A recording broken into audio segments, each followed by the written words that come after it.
सड़ी गली व्यवस्था के खिलाफ एक खोजी पत्रकार की सत्ता से बगावत देखना चाहते हैं तो हमारे चैनल को लाइक, सब्सक्राइब और शेयर करना न भूलें।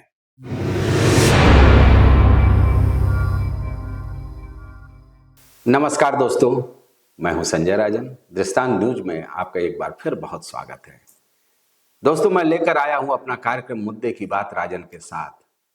आज हम इस कार्यक्रम में महाकुंभ की धरती से उठे उस आवाज की बात करेंगे जिसमें ये मांग की गई है कि हिंदू धर्म स्थलों और हिंदुओं के उत्थान को लेकर एक सनातन बोर्ड का गठन किया जाना चाहिए। दरअसल इन दिनों प्रयागराज महाकुंभ में सनातनियों का जो जनसैलाब उमड़ा है, सारे अखाड़ों से लेकर लगभग समस्त धर्माचार्यों का भी महाकुंभ नगरी में जमावड़ा है। इन दिनों अमूमन ऐसा होता रहा है कि इस तरह के आयोजन में धर्म संसद का आयोजन किया जाता है।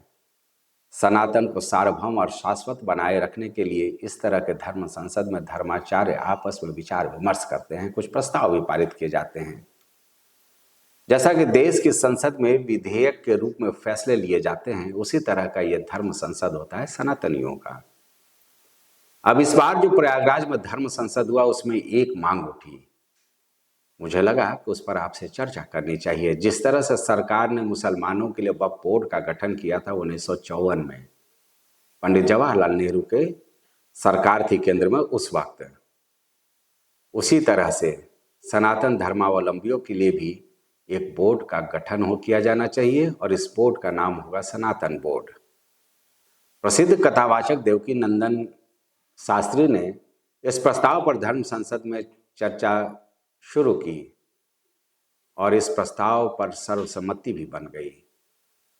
अब प्रक्रिया के तहत इसे केंद्र की मोदी सरकार को भेजने की तैयारी है। फिर आगे क्या होता है ये तो वक्त के साथ स्पष्ट हो पाएगा, लेकिन ये हो चुका है कि प्रयागराज के धर्म संसद में सनातन बोर्ड की मांग उठा दी गई है। अब इसे इत्तेफाक कहें या फिर कोई सोची समझी रणनीति, प्रयागराज के धर्म संसद में सनातन बोर्ड की वकालत की जा रही थी तो उसी दिन दिल्ली में वक्फ बोर्ड संशोधन विधेयक के लिए गठित ज्वाइंट पार्लियामेंट्री कमेटी यानी जेपीसी के 14 संशोधनों के साथ नए वक्फ कानून को मंजूरी दे दी गई है। जेपीसी ने इस पर लगातार काम किया। हालांकि विपक्षी दलों के करीब 500 संशोधन प्रस्ताव आए थे, उसे खारिज कर दिया गया। जेपीसी में शामिल किसी भी विपक्षी दलों के जो नुमाइंदे थे, अमूमन उनके सारे सुझावों को दरकिनार करते हुए नए वक्फ कानून के प्रावधानों को सहमति प्रदान की गई है। अब समझिए, एक तरफ प्रयागराज में सनातन बोर्ड की मांग और दूसरी तरफ वक्फ बोर्ड के अधिकारों को सीमित करने वाले मसौदे को मुहर। दो ऐसे घटनाक्रम हैं जिस पर हर समय चर्चा हो रही है। सियासत भी अपने चरम पर है, अलग अलग प्रतिक्रियाएं आ रही है।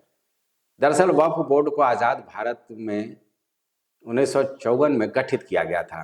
तब पंडित जवाहरलाल नेहरू की सरकार थी, जैसा कि मैंने पहले ही आपको बताया है। लेकिन इसे असीमित अधिकार देने की कवायद हुई डॉक्टर मनमोहन सिंह सरकार, जिसे यूपीए 2 की सरकार आप कह सकते हैं, उसके कार्यकाल के आखिरी दौर यानी 2013 में वक्फ बोर्ड के अधिकारों को और बढ़ाया गया। वक्फ बोर्ड के कानून में इस तरह की व्यवस्था पर सवाल खड़े होते रहे हैं, जिसमें इस बात का प्रावधान है कि वक्फ से संबंधित कोई भी विवाद केवल वक्फ ट्रिब्यूनल में ही सुना जाएगा। और सबसे खास बात तो ये है कि इसमें यह व्यवस्था है कि अगर वक्फ बोर्ड अपने विवेक के अनुसार किसी भी संपत्ति पर दावा ठोक देता है तो अमुक संपत्ति के जो मालिक हैं उनको ये साबित करना पड़ता है अदालत में कि यह वक्फ बोर्ड की संपत्ति नहीं है। यानी अदालती कार्रवाई बिल्कुल एक तरफा पैटर्न पर होना वक्फ बोर्ड को असीमित अधिकार प्रदान करता था। अब शायद इस कानून का ही प्रभाव कहा जा सकता है कि भारत में 15 साल में जो आकलन है, जो आकलन किया गया है, उसमें 15 साल में वक्फ संपत्ति लगभग दुगुनी हो गई। और आज वक्फ बोर्ड के पास जिस संपत्ति का हम जिक्र करेंगे तो आप भी चौंक जाएंगे, करीब 9 लाख एकड़ से ज़्यादा अचल संपत्ति आज वक्फ बोर्ड के पास है, जिसमें सबसे ज़्यादा उत्तर प्रदेश के पास, यानी यहाँ पर जो सुन्नी वक्फ बोर्ड है उसके पास 2.10 लाख और शिया बोर्ड के पास करीब 15,300 संपत्तियाँ हैं। केंद्र की मोदी सरकार इसमें कई बदलाव लेकर विधेयक का मसौदा तय की, संसद में इसे पेश भी किया गया, लेकिन विपक्षी दलों की मांग हुई कि इसे ज्वाइंट पार्लियामेंट्री कमेटी यानी संयुक्त संसदीय समिति को भेज दिया जाए। डॉक्टर जगदम्बिका पाल की अगुवाई में एक कमेटी का गठन किया गया, जेपीसी बनाई गई, उसमें तमाम विपक्षी दलों को भी इसमें शामिल किया गया और उम्मीद ये की जा रही थी कि शायद ज्वाइंट पार्लियामेंट्री कमेटी में कई ऐसे संशोधन आएंगे जिसको लेकर अंतिम मसौदा तैयार होगा।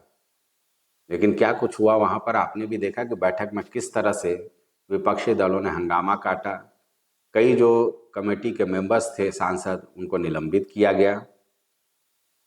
बहरहाल अब ये तय हो गया है कि इसका मसौदा जेपीसी ने अंतिम रूप में मुहर लगवा ली है और जाहिर सी बात है विपक्षी दल अभी भी आक्रामक तेवर में है कि उनका कोई भी प्रस्ताव संशोधन का इसमें स्वीकार नहीं किया गया। इस बदलाव को लेकर संसद में आए संशोधन विधेयक पर जो बवाल हुआ था वो किसी से छुपा नहीं है। हालांकि अब अगले सत्र में संसद के इस मसौदे को प्रस्तुत भी किया जाएगा और संभवतः संख्या बल के मुताबिक देखा जाए तो इसको पारित होने में भी कोई अड़चन नहीं आएगी। चलिए अब अगले सत्र में जब ये विधेयक आएगा तब विस्तार से इस पर चर्चा कर लेंगे कि आखिर क्या कुछ माहौल रहता है। लेकिन फिलहाल दो बातें साथ साथ चल रही हैं। एक तो दिल्ली में वक्फ बोर्ड के संशोधन विधेयक के मसौदे को जेपीसी से मंजूरी मिलना और प्रयागराज में महाकुंभ की धरती से सनातन बोर्ड के गठन की मांग। दरअसल जिस सनातन बोर्ड की मांग की गई है, धर्म संसद में यह चर्चा का विषय रहा कि इस बोर्ड के जरिए बड़े बड़े मंदिरों और उनके अरबों खरबों की संपत्ति का इस्तेमाल सनातनियों के हित में कैसे किया जा सके। इसलिए सनातन बोर्ड का सरकार को गठन करना चाहिए, ये मांग उठी है। मसलन गरीब सनातनियों का आर्थिक रोजी रोजगार से लेकर के अस्पताल और स्कूल जैसे सुविधाएं मुहैया कराना, दूसरे जनहित की सेवाओं का विस्तार जिससे जरूरतमंद सनातनी या हिंदू धर्मावलंबी अपना धर्म परिवर्तन करने को बाध्य न हो, इस तरह की व्यवस्था करना।